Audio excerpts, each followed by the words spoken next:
Флебодія 600. Лікуй геморой без жодних «ой». Дмитро Кулеба, головний дипломат України, поспілкувався із журналістами із видання Foreign Policy. Доволі об'ємне, розгорнуте інтерв'ю, де проговорили всі питання виділення допомоги зі сторони Штатів, і питання переговорного процесу, і питання відповідальності Росії. Зараз трішки про нього вам і розкажу.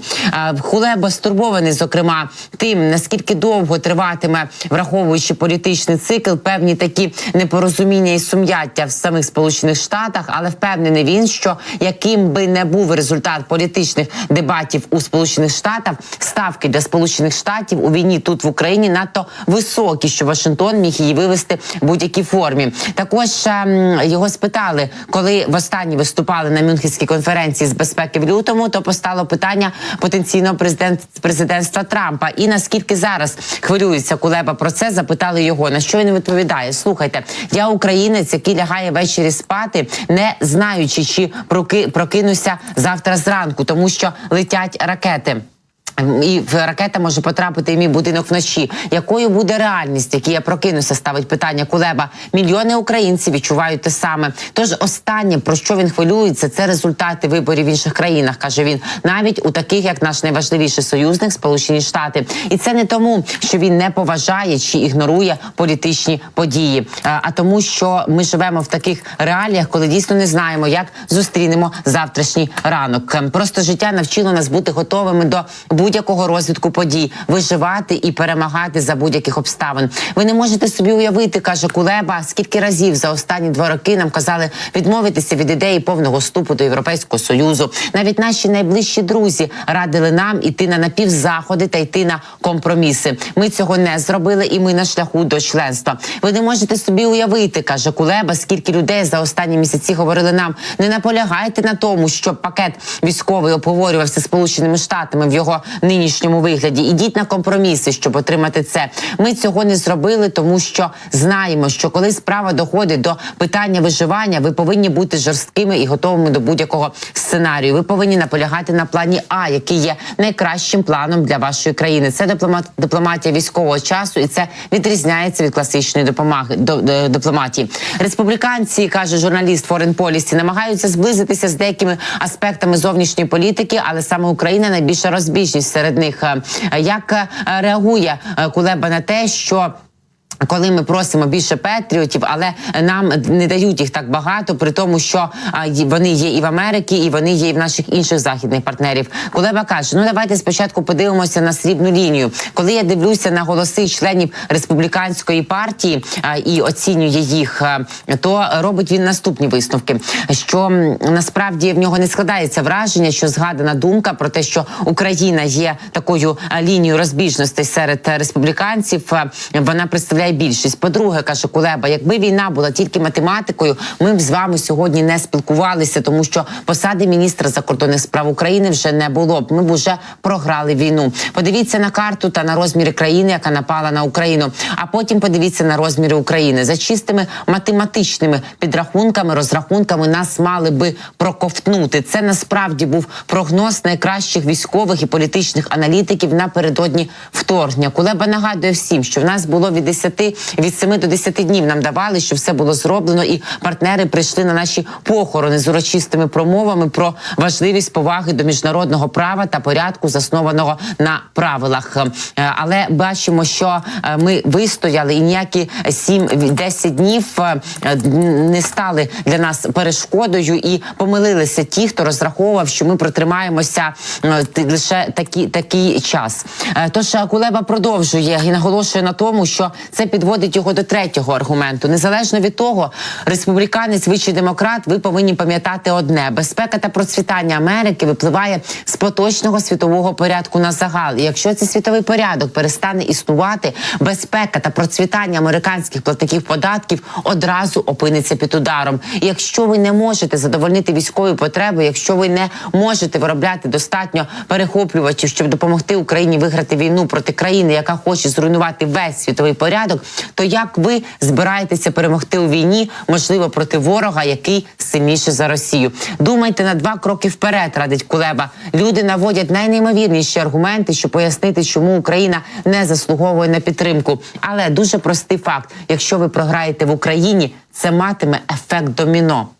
І ви почнете програвати всюди. Ось чому Кулеба згадує про різницю в оборонно-промисловій базі між Росією та всіма нашими західними союзниками разом узятими. За 2 роки війни Росія стала більш ефективною в виробництві зброї. Про це, до речі, говорив і Ентоні Блінкен, про це говорить і Жозеп Борель, голова дипломатії ЄС. Стала ефективнішою, ніж весь Західний альянс. І це поганий знак. Все має змінитися, якщо ми серйозно ставимося до захисту світу такого, яким ми його знаємо, в якому ми звикли жити світу, побудованому на правилах, на міжнародному законодавстві, на домовленостях адекватних, на угодах співпраці і розвитку між країнами демократичного, цивілізованого світу.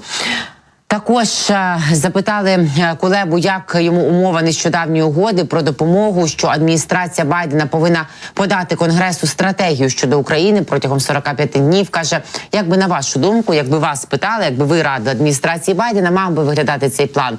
Ну, по-перше, каже Кулеба, будьте амбітними. Якщо ви знизите свої очікування та почнете з того, що зазвичай називають планом Б, ви отримаєте план Б. Отже, вам доведеться почати з плану А.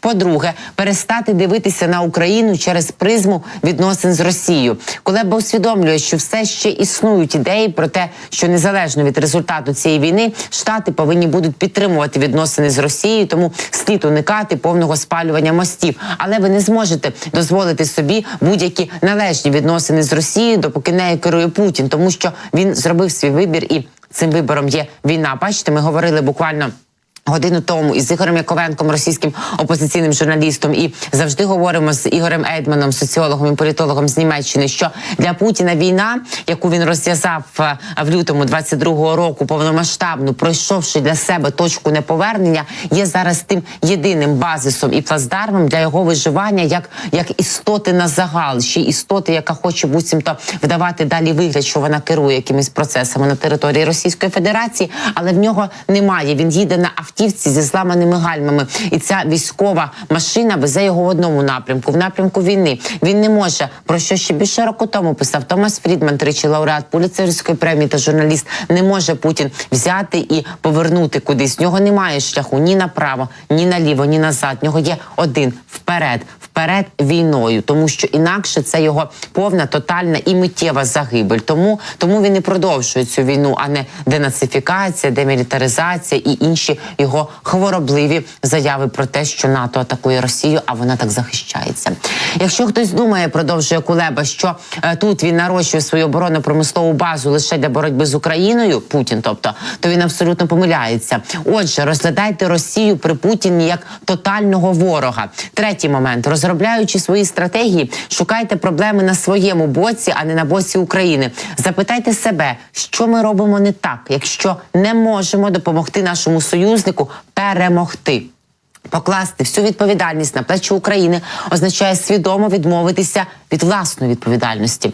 А відповідальність завжди треба брати і на себе, шановні. Але кожна російська ракета, яка влучає в український енергетичний об'єкт, позбавляє українців електроенергії, нагадує Кулеба. Якщо він вбиває мирних жителів, то через те, що хтось не поставив систему ППО чи перехоплювач, щоб допомогти Україні уникнути цього. Тому цей розрахунок має бути присутнім у всіх стратегічних інших розрахунках.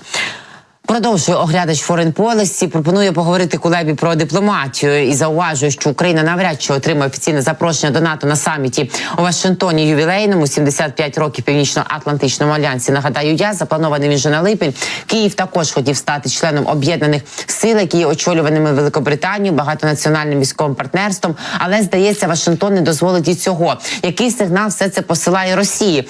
Резонне, хороше запитання від оглядача Foreign Policy. Ну, Кулеба відповідає. Каже, сигнал для Росії простий. Ця частина майбутнього України просто ще на цьому етапі не вирішена. І це дає Росії, на жаль, надію. Закон війни простий. Чим більше невизначеності, як і життя, тим рішучішим стає ворог. Ми всі маємо дотримуватися такої стратегії, за якої ворог має кришталево чітке розуміння того, що Україна є частиною Заходу, що союзники підтримують Україну не стільки, скільки потрібно, а стільки, скільки потрібно Україні, щоб перемогти. Ось це треба скрижалями записати всім нашим союзникам в своїх кабінетах і перечитувати зранку, в обід і ввечері.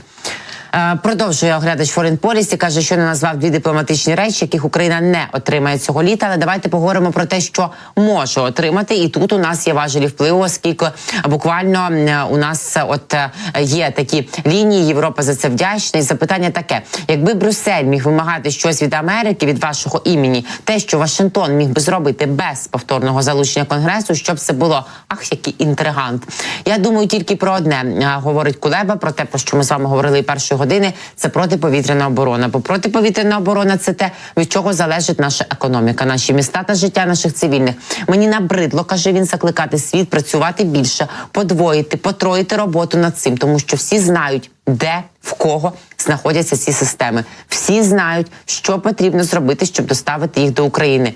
Тому наш заклик – просто зроби це. В політичному плані Європа почувається досить добре, тому що її послання щодо членства України в Європейському Союзі кришталево чітке. Україна буде там і на шляху до цього. Хоча послання НАТО, безумовно, потребує додаткових роз'яснень. Ми всі знаємо, що ми там будемо, але нам потрібно більше ясності щодо часових рамок і наступних кроків. Третім питанням, над яким Брюссель і Вашингтон можуть працювати разом, є теж наболіле питання, яке особливо болить Німеччині. Це заморожені російські активи. Це те, що в руках наших партнерів. Тут слід віддати належне Сполученим Штатам, оскільки вони займають більш просунуту та жорсткішу позицію щодо цього, ніж Європа. Тож саме тут Вашингтон має більше працювати з європейськими союзниками, щоб вирішити деякі їхні проблеми та зробити ці гроші доступними для військових зусиль, оскільки це також зменшить тиск на бюджети наших союзників. Отже, це три питання, над якими я б закликав Брюссель і Вашингтон працювати активніше, працювати спільно. Розповідала я вам наприкінці минулої години про саміт миру в Швейцарії, який готується на 15-16 червня, де постараємося бути і ми. Наступного місяця Швейцарія проводить мирну конференцію високого рівня. Нагадує і журналіст Foreign Policy. І згадує слова людину, схожого на коня, Сергія Лаврова, який називає себе міністром закордонних справ Російської Федерації, який називає Швейцарію відверто ворожою. Який сенс мирного саміту без сторони, яка розв'язала війну, питає журналіст Foreign Policy. Ну, я б відповіла йому, але цитуємо Кулебу далі. Каже, ваша теза справедлива. Якщо ви розглядаєте війну, яку Росія розпочала проти України за допомогою підручникової дипломатії, тому що всі підручники, з яких ми вчилися, говорять нам, що для переговорів потрібні дві сторони. Ну, взагалі, для розмови і діалогу потрібні дві сторони. Наш підхід виходить із реальності та досвіду, який ми отримали з 2014 по 2022 рік. Тому що, нагадує Кулеба, правильно, щоб ніхто не забував на Заході, що агресія проти України почалася в році 2014-му. І тоді, і я неодноразово нагадую завжди нашим глядачам, про що нагадував минулорічної Мюнхенської безпекової конференції президент України Володимир Зеленський, з 2014 по 2022 рік у нас було майже 200 раундів переговорів з Росією в різних форматах, з посередниками, без, на двосторонній основі, багатосторонній, але ми бачимо, чим це завершилося. Нічого не вийшло. І це все увінчалося повномасштабним вторгненням 2022 року. Бо терористи не вміють говорити, домовлятися, а головно, воєнні злочинці ще й слова свого тримати не вміють. Це додаю я, Кулеба каже. Тож ми знаємо, що немає жодного сенсу мати Росію за столом переговорів, якщо ви не можете гарантувати, що вони діятимуть добросовісно. Є лише два способи довести Росію до ситуації, коли вона діятиме добросовісно. Перший – це успіх на полі бою, а другий – наявність коаліції країн, які поділяють однакові принципи, однакові підходи. Ось чому саміт не передбачає участі Росії. Тому що мета цього саміту – об'єднати країни, які поділяють принципи та підходи, на яких будуватимуться подальші дії. Після цього може відбутися спілкування з Росією, і Росія може стати частиною переговорів, тому що, зрештою, ми не можемо покласти край війні без обох сторін.